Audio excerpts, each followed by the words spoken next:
afternoon. The midday news. Babatunde Bolatito is my name. As the Oshun Oshobo Festival climaxes today, the Oshun Police Commanders enjoin members of the public to go about their normal businesses without fear of attack from any court group. The State Commissioner of Police, CP Wale Olokode, stated this while speaking from OSBC News, assured that the police is adequately prepared to protect lives and property before, during, and after the festival. He speaks. That they should not entertain any form of fears because the police is adequately prepared to ensure that there is peace throughout the festival, which had even started since 1st of August. There have been several activities, leading to this festival, and we have been up and doing to ensure there is no breach of the peace. Ditto for today's ceremony, which is the final.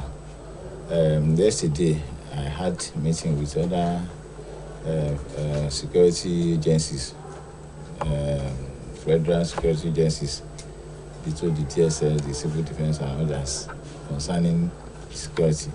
After the meeting, we were at the group, we were at Third Palace to assure him that we are prepared. Since last month, the operations order as to how men will be posted to different areas within and outside the group has been made. When I went around yesterday, I discovered that a number of canopies had littered virtually most parts of Oshobo, as well as arrangements for a celebration sponsored by some organizations, big organizations have been there. So we are adequately prepared. We are prepared. Nigerians have expressed mixed feelings over the prospect of the country allowing those in the diaspora to vote during the general election, particularly as former President Olusegun Obasanjo has thrown his weight behind diaspora voting, where some believe that the country is ripe for such and can be achieved with the help of technology. Others maintain that the new electoral law must be fully tested before returning to such an ambitious exercise. Our reporter, Oluchi Amuda, now completes the story. Election gradually approaches. The clamor for diaspora voting is also intensified. The latest notable Nigerian to back the call for diaspora voting is former President Olusegun Obasanjo. Chief Obasanjo, who declared his support for the exercise when the Chief Executive Officer of Nigerians in Diaspora Commission, Honorable Abike Dabire-Erewa, paid him a courtesy visit, called on the National Assembly to amend the relevant laws that will allow Nigerians who are living outside the shores of the country to be able to participate in choosing those who will govern the country. All that we needed to do, if it's there's need for constitutional agreement, simple thing. Let's amend the constitution that Nigerians in diaspora will vote through the Nigerian embassy. Reacting to this development, some respondents, including Dr. Rashid Adebiyi and Engineer Bashiru Lawal, stated that it is a good thing for Nigeria to be at par with other developed democracies of the world. They, however, maintain that inasmuch as the country is ripe for it, the exercise must be carried out with caution. At any point in time, the diaspora of the country are also part of the country. And when you look at statistics of what is being remitted into the country through the diaspora, you will understand that they should be given the opportunity to have a say. But we have to look at the process on the ground. We will not complicate the voting process that we already have.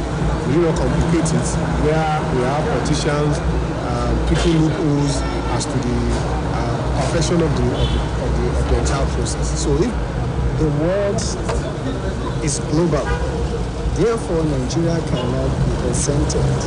The only thing we're always skeptical of is these Nigerian factors.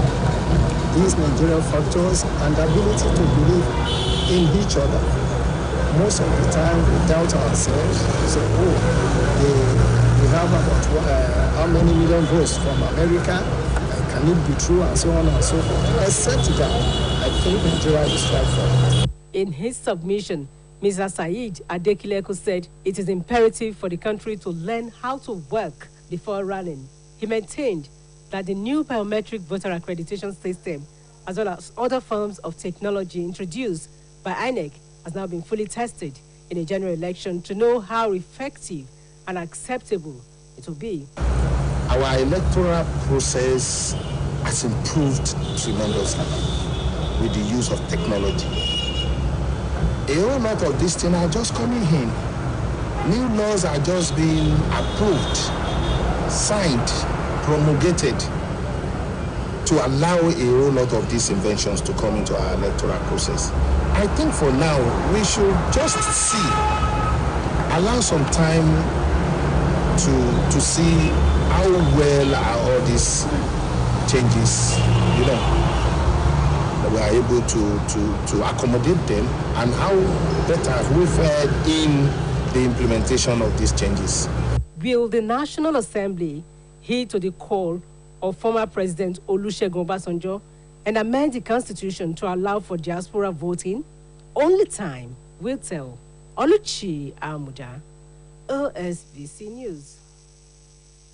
The Academic Staff Union of Universities has said the government has not at any time indicated that it does not have money to fund the union's demand and university education. The union was reacting to recent comment by the Nigeria Minister of State for Labor and Employment, Mr. Festus Keyamo, and Ebonyi State Governor David Umahi, who said it was unreasonable for the federal government to borrow over 1 trillion naira to meet ASU's demands. ASU has been on strike since February 14 this year after submitting its demand, which were being renegotiated by the Professor Nimi Briggs Committee set up by the federal government. The strike entered its 180th day today. ASU's national president, Professor Emmanuel Oshodeke, described those saying the government had no money as interlopers who had no business in the affairs of ASU and government. Meanwhile, the Colleges of Education Academic Staff Union lecturers have suspended their ongoing strike for a period of 60 days. The suspension is contained in a statement jointly signed by KUASU President Dr. Smart Baza and General Secretary of the Union today in Abuja. The Union said the suspension followed what is described as enormous progress made at the ongoing renegotiation with the federal government. Dr. Lubeko said the decision is to suspend the strike was taken at the end of his Executive Council meeting held in Abuja to reassess the status of issues leading to the 3-week rollover of the national strike. According to him, evident in the enormous progress at the ongoing renegotiation and appreciable level of progress made towards the amendment of the Colleges of Education Establishment Act, which is paramount for the development of the system. The Attorney General of the Federation and Minister of Justice, Abubakar Malami, may be on collations course with the Nigerian Governors Forum for insisting on the deduction of $418 million Paris Club refund from the Federation account. Speaking to newsmen, Malami stressed that the state governors had no right to complain about the deduction, which he said was meant for the consultant purportedly hired by the state governors and local governments. But top officials of the Nigerian Governors Forum, who spoke on condition of anonymity, hit back, saying the AGF appeared to be consulting and working for the consultant instead of representing Nigerians in the matter. The consultant had demanded the amount as payment for services rendered to the states and local government, but the governors requested a forensic audit of their claim. Now to sports. Nigeria's Falconet beat France 1-0 yesterday in the Group D's opening match at the 2022 Under-20 Women's World Cup in Costa Rica. The only goal was scored late into the second half of the match by Falconet Flourish Sebastian. Coach Christopher Danjuma had picked team captain Oluwatosin Demehin and 20 others to wear Nigeria's colors at the 19-day championship. Now to foreign stories. Kenyans still do not know whom their next president will be more than 48 hours after polls closed. Election at Wafula Chebukati has urged people to be patient and not to panic that media houses are releasing different tallies. Each organization is making calculations based on its own manual entry of data from more than 46,000 polling stations. He also said it is only the Electoral Commission that can declare the winner. The media tallies now show that the two leading candidates, Raila Odinga and William Ruto, are neck and neck. An armed man clad in body armor was killed after he tried to breach an FBI building in Ohio. Reports said the suspect fled the scene in Cincinnati and was shot by police after an hour-long standoff in a rural area. It added that the official enforcement agencies told the media that they are examining whether the man, whom outlet named as Ricky Shifa, 42, had any tie to far-right groups. The head of the Federal Bureau of Investigation said violence and threats against the agency should be deeply concerning to all Americans. That ends the midday news. Join us at 3 for the state news. Good afternoon.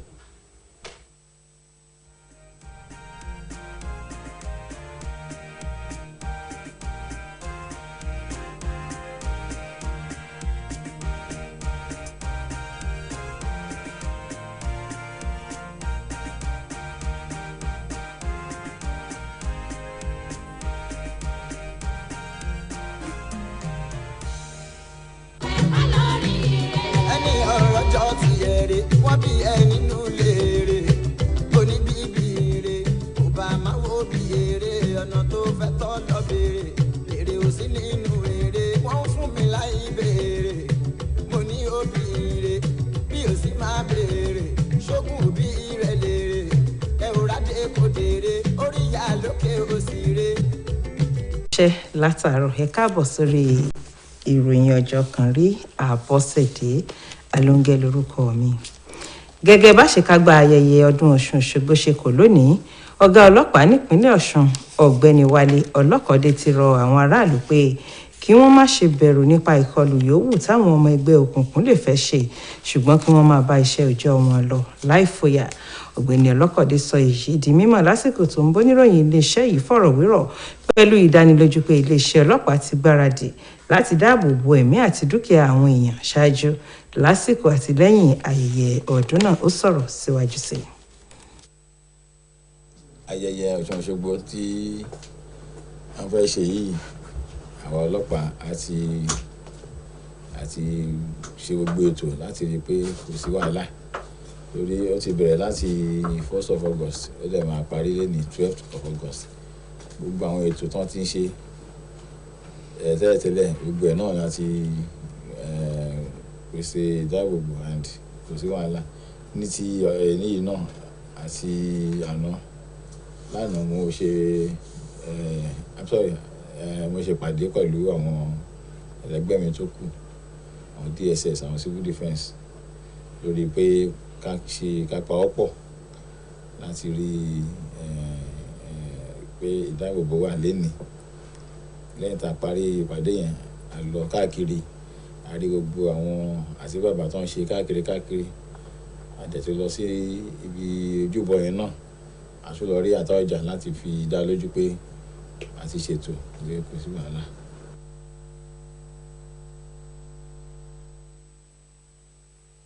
Èrò àwọn ọmọ orílẹ̀-èdè yìí sọ̀tọ̀ọ̀tọ̀ lórí èròǹgbà àti jẹ́ káwọn ọmọ ilẹ̀ Nàìjíríà tí wọ́n wà láwọn orílẹ̀-èdè ilẹ̀ òkèèrè dìbò lásìkò ìbò gbogbogbò ọdún tó ń bọ̀, pàápàá jùlọ ní báyìí tá ààrẹ tẹ́lẹ̀ rí lórílẹ̀-èdè yìí Olúṣẹ́gun Ọbásanjọ́ ti fàtìlẹ́yìn rẹ̀ hàn sí èròǹgbà káwọn ọmọ ilẹ̀ yìí tó ń gbé nílẹ̀ òkèèrè máa kópa nínú ètò ìdìbò. Àwọn tó bóníròyìn iléeṣẹ́ yìí Ọlúchi Àmùdá sọ̀rọ̀ wòye pé orílẹ̀-èdè Nàìjíríà ò tíì láwọn àmúyẹ tó lè jẹ́ kétò náà kẹsẹ̀ járí, bẹ́ẹ̀ làwọn kan ní kò sóhun tó burú torílẹ̀-èdè yìí bá lè bẹ̀rẹ̀ irú ètò ìdìbò bẹ́ẹ̀. Àtúpalẹ̀ ìròyìn náà rí lẹ́nu Ọláwùnmí Ọláníyì. ètò ìdìbò gbogbogbò ọdún 2023 súnmọ́lé ohun kan táwọn èèyàn tún ń fẹ́ kó wáyé lákòókò náà ni kí ààyè ó wà fáwọn tó ń gbé lókè òkun láti máa kópa lákòókò ìbò. Lára àwọn ọmọ orílẹ̀-èdè yìí tó sì ti ṣetán láti ṣe àtìlẹ́yìn fún ìgbésẹ̀ yìí pé kí àwọn tó ń gbé lẹ́yìn odi náà láǹfààní àti dìbò láti rí ààrẹ tẹ́lẹ̀ rí lórílẹ̀-èdè Nàìjíríà olóyè Olúṣẹ́gun Ọbásanjọ́.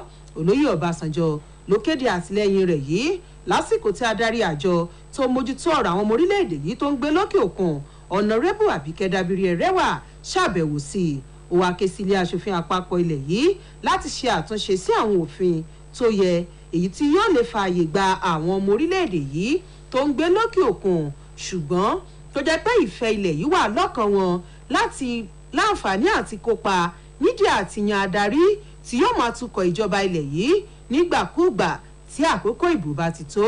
Nígbà tí wọ́n ń fèsì sẹ́yìí ọ̀mọ̀wé Rasheed Adébíyì àti ẹnjiníà Bashir Lawal sọ pé nǹkan rere gbà ni wọ́n rò kan orílẹ̀-èdè Nàìjíríà kí òun náà bá a lè fẹ̀gbẹ́kẹ̀gbẹ́ pẹ̀lú àwọn orílẹ̀-èdè tètò ìṣèjọba tiwantiwa rẹ̀ ti rẹ́sẹ̀ walẹ̀ lágbàáyé.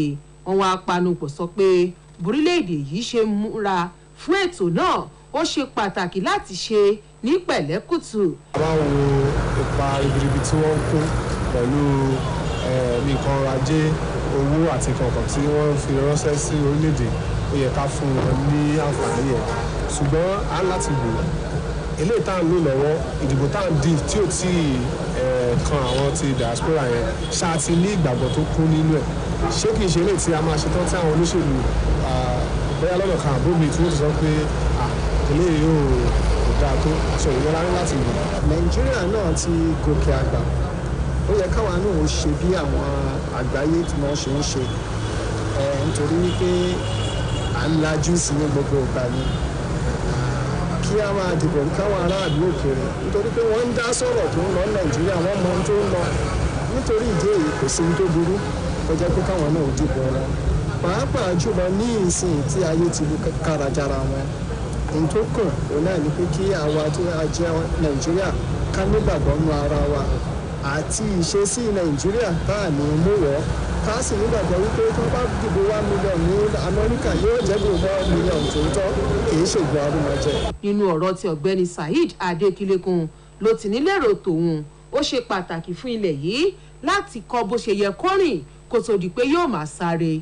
Ó wá fi kún ọ̀rọ̀ rẹ̀ pé àgbékalẹ̀ ẹ̀rọ tó ń sọ ìka àti ojúlówó olùdìbò tá a mọ̀ sí BVAS àtàwọn ìlànà ẹ̀rọ ayélujára míì tájọ INEC ṣẹ̀ṣẹ̀ gbé kalẹ̀ kò tí ì di yíyẹ̀wò dáadáa lákòókò ìdìbò gbogbogbò lọ́nà àti lè mọ̀ bó ṣe lè ṣiṣẹ́ sí àti bó ṣe lè jẹ́ ìtẹ̀wọ́gbà sí pẹ̀lú. diaspora voting ó máa túmọ̀ sí pé a fẹ́ máa sáré láì tí ìrìn kọ́ bọ́n ṣe rìn dáadáa ó yẹ ká fi àsìkò díẹ̀ sí ká rìn dáadáa kẹsẹ̀ wá tó lẹ̀ nínú gbogbo àwọn ètò tí ìjọ INEC tí wọ́n ṣẹ̀ṣẹ̀ ń fi sí inú ìdìbò wa ìgbà tá a bá wá yege lórí àwọn ìmọ̀ ìjìnlẹ̀ ẹ̀rọ ìjìnlẹ̀ tí wọ́n ń fi sínú ètò ìdìbò wa àwa lè sọ pé òkè àwọn tó ẹ jẹ́ ká tún gbìyànjú wò nípa àwọn tó wà lókè òkun. Ìbéèrè tó wá ń ta wọ́tàṣẹ̀ nínú àwọn èèyàn báyìí ni pé ṣé ó yẹ kí ààrẹ tẹ́lẹ̀ rí olóyè Olúṣẹ́gun Ọbásanjọ́ kó ṣẹ̀ṣẹ̀ ké sí ilé aṣòfin àpapọ̀ pé kó ṣòfin tí yóò fáwọn ọmọ orílẹ̀-èdè yìí tó ń gbé lókè òkun láǹfààní láti lè dìbò. Àkókò ni yóò sọ. Ọ̀làwùmí Ọ̀làníyì iléeṣẹ́ OSBC. Ẹgbẹ́ àwọn olùkọ́ fásitì ilẹ̀ yìí tó yanṣẹ́lódì ti sọ pé ìjọba àpapọ̀ kò tí ì fìgbà kankan sọ pé òun ò lówó láti gbọ́ bùkátà ètò ẹ̀kọ́ fásitì àti gbogbo ohun táwọn ń béèrè fún. Olórí ẹgbẹ́ ASUU lórílẹ̀‐èdè yìí ọ̀jọ̀gbọ́n Emmanuel Oṣodeke ló sọ èyí láti fèsì sọ́rọ̀ tí wọ́n ní mínísítà kejì fọ́rọ̀ òṣìṣẹ́ àti ìgbanisíṣẹ́ ọ̀gbẹ́ni Festus Keyamo àti gómìnà ìpínlẹ̀ Ebonyi David Umahi sọ pé kò bójúmu fúnjọba àpapọ̀ láti yá owó tó lé ní tírílíọ̀nù kan náírà tí yóò fi san ẹ̀tọ́ àti àjẹmọ́nú táwọn olùkọ́ fásitì ń béèrè fún. ọ̀jọ̀gbọ́n Òṣòdẹ̀kẹ́ ṣàpèjúwe àwọn tó ń sọ pé ìjọba ò lówó náà gẹ́gẹ́ bí ẹni tọ́rọ̀ ètò ẹ̀kọ́ fásitì òye. Àwòrán ti pé látọjọ́ 14 oṣù kejì ọdún yìí lẹ́gbẹ́ àwọn olùkọ́ fásitì lórílẹ̀‐èdè yìí ti bẹ̀rẹ̀ sí wòṣẹ́ nìràn lẹ́yìn tí wọ́n ti fi àwọn ohun tí wọ́n ń béèrè fún ṣọwọ́ síjọba àpapọ̀, àmọ́ tọ́rọ̀ náà kò tí ì lójútùú títí tíyànṣẹ́lódì náà fi wọ 100 ọjọ́ lónìí. Ẹ̀wẹ̀, ẹgbẹ́ àpapọ̀ àwọn olùkọ́ ilé ẹ̀kọ́ olùkọ́ni àgbà nílẹ̀ yìí ti kéde pé àwọn ti ṣẹ́wélé ìyanṣẹ́lódì tí wọ́n gùn lé fún bíi oṣù méjì náà. Èyí jẹyọ nínú àtẹ̀jáde kan tálága ẹgbẹ́ kòásù ọ̀mọ̀wé Smart Olúgbẹ̀kọ́ àtàkọ̀wé ọ̀mọ̀wé Ahmed Baza dìjọ fọwọ́ sí lónìí l'Àbújá. Ọ̀mọ̀wé Olúgbẹ̀kọ́ wa ṣàlàyé pé ìgbésẹ̀ àti ṣẹ́wélé ìyanṣẹ́lódì ọ̀hún ni wọ́n gbé lópin ìpàdé ìgbìmọ̀ aláṣẹ wọn tó wáyé l'Àbújá téyí yóò sì ṣẹ̀yìn àti tún ṣàgbéyẹ̀wò ọ̀kan òjọ̀kan ohun táwọn olùkọ́ náà ń fẹ́ tó mú kí wọ́n gùn lé ìyanṣẹ́lódì ọlọ́sẹ̀ 3 yíká ilẹ̀ yìí gẹ́gẹ́ bó ṣe wí. Ìdúnàdúrà tó wáyé láàrin ẹgbẹ́ ọ̀hún àtijọba yóò fún wọn láǹfààní àti ṣàtúnṣe sófin tó ní í ṣe pẹ̀lú ọ̀rọ̀ ètò ẹ̀kọ́ àwọn ilé ẹ̀kọ́ olùkọ́ni àgbà nílẹ̀ yìí, èyí tó ṣàlàyé pé yóò mú dàgbàsókè bá ìlànà ètò ẹ̀kọ́ kíkọ́ wọn. Ó ṣeé ṣe kí amòfin àgbà títún ṣe mínísítà fétò ìdájọ́ Abubakar Malami bá àgbáríjọ àwọn gómìnà nílẹ̀ yìí tẹsẹ̀ bọ́ ṣòkòtò kan náà fún bí wọ́n ṣe fà á kékọ́rí pé inú àsùnwọ̀n ìjọba àpapọ̀ ní kí wọ́n ti yọ gbèsè owó tó tó $2.2 mílíọ̀nù tí wọ́n fẹ́ san padà fún Paris Club. Nígbà tó ń bá àwọn oníròyìn sọ̀rọ̀, ọ̀gbẹ́ni Malami ṣàlàyé pé àwọn gómìnà ò lẹ́tọ̀ọ́ kankan láti ṣàròyé lórí yíyọ owó ọ̀hún, èyí tó ní wọ́n fẹ́ fi san owó ọ̀yà àwọn akọ́ṣẹ́mọṣẹ́ kan táwọn gómìnà àtàwọn ìjọba ìbílẹ̀ gbà láti ṣe àwọn iṣẹ́ kan tó ṣe kókó. Àmọ́ ṣá, àwọn gómìnà tó bá àwọn oníròyìn sọ̀rọ̀ fẹ̀sùn kan amòfin àgbà nílẹ̀ yìí pé ó ń ṣe agbódegbà fáwọn akọ́ṣẹ́mọṣẹ́ ọ̀hún dípò kó ṣe ohun tí ó bá ìfẹ́ àwọn èèyàn ilẹ̀ yìí mu. Lórí ìròyìn eré ìdárayá, ikọ̀ Super Falconets fàgbà hàn orílẹ̀-èdè France pẹ̀lú àmì ayò kan sódò níbi ìdíje ife ẹ̀yẹ àgbáyé tàwọn obìnrin tọ́jọ́ orí wọn ò tí ì tó 20 ọdún èyí tó ń wáyé ní Costa Rica. Flourish Sebastian ló gba àmì ayò kan ọ̀hún wọlé fún ikọ̀ Super Falconets. Àwọn agbábọ́ọ̀lù 21 ní olùkọ́ wọn Christopher Danjuma kó lọ síbi ìdíje náà. Ìsọ̀rí kẹrin lórílẹ̀‐èdè Nàìjíríà wà pẹ̀lú orílẹ̀‐èdè Canada, France àti Korea. Ọjọ́ 10 oṣù yìí ni ìdíje ife ẹ̀yẹ àwọn obìnrin tọ́jọ́ orí wọn ò tó 20 ọdún ọ̀hún gbéra sọ. Pápá ìṣeré Alejandro Morera ní gbogbo ìfẹsẹ̀wọnsẹ̀ kò mẹ́sì oyè àti ìpele tó kángun sáṣekágbá yóò ti wáyé. Nílẹ̀ òkèèrè, lẹ́yìn ọjọ́ kejì tètò ìdìbò ààrẹ ti wá sópin nílẹ̀ Kenya, àwọn èèyàn orílẹ̀-èdè náà ò tí ì mọ ẹni tí yóò jẹ́ ààrẹ wọn. Alámòjútó ètò ìdìbò nílẹ̀ náà ọ̀gbẹ́ni Wafula Chebukati ti wá rọ àwọn aráàlú pé kí wọ́n fọkàn balẹ̀ kí wọ́n sì máa fojú sọ́nà fàbájáde ìbò ọ̀hún ṣáájú elétò ìdìbò ilẹ̀ náà yóò gbé jáde. Àrígbọ́ pé onírúurú èsì ìdìbò làwọn iléeṣẹ́ ìròyìn kan ti ń gbé jáde, àmọ́ kò tíì sí èyí tó jẹ́ ojúlówó nínú àwọn àbájáde ìdìbò náà. Bákan náà ló fi kún ọ̀rọ̀ rẹ̀ pé àjọ elétò ìdìbò nìkan ló láṣẹ lábẹ́ òfin láti kéde ẹni tó bá jáwé olúborí. Adarí àjọ elétò ìdìbò ọ̀gbẹ́ni Chebukati ti wá rọ àwọn aráàlú láti ní sùúrù pẹ̀lú àlàyé pé àjọ náà ti ń ṣiṣẹ́ lórí àkójọ gbogbo àwọn èsì ìbò tó rí gbà látàwọn ibùdó ìdìbò tó ti tẹ olú iléeṣẹ́ rẹ̀ tó wà ní Nairobi lọ́wọ́.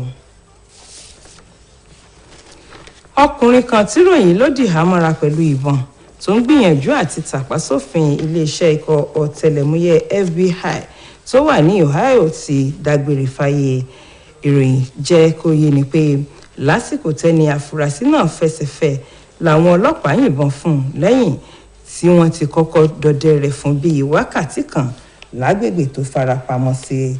Bákan náà ní kọ ọ̀tẹlẹ̀múyẹ́ FBI fáwọn oníròyìn pé ṣe làwọn ń dúró láti ṣàyẹ̀wò nípa arákùnrin ẹni ọdún 42 náà torúkọ rẹ̀ ń jẹ́ Ricky Shifa láti mọ̀ bóyá àwọn ikọ̀ kan ló ràn wá. Àmọ́ ṣá ìwádìí tẹ́ka adarí ikọ̀ ọ̀tẹlẹ̀múyẹ́ náà ṣe fi hàn pé ìkọlù tárákùnrin ọ̀hún fẹ́ ṣe síléeṣẹ́ wọn ló fẹ́ fi dá ìpayà sọ́kàn àwọn èèyàn orílẹ̀-èdè Amẹ́ríkà. Bí yóò ṣe mọ̀ rí lórí ìròyìn ọjọ́ kan rí Ọláwùnmí Ọláníyì lólóòtú. Ìpàdé wa tún di aago 3 kọjá ìṣẹ́jú 15 lórí ìròyìn ìpínlẹ̀ Ọ̀ṣun. Ẹ kú kalẹ̀.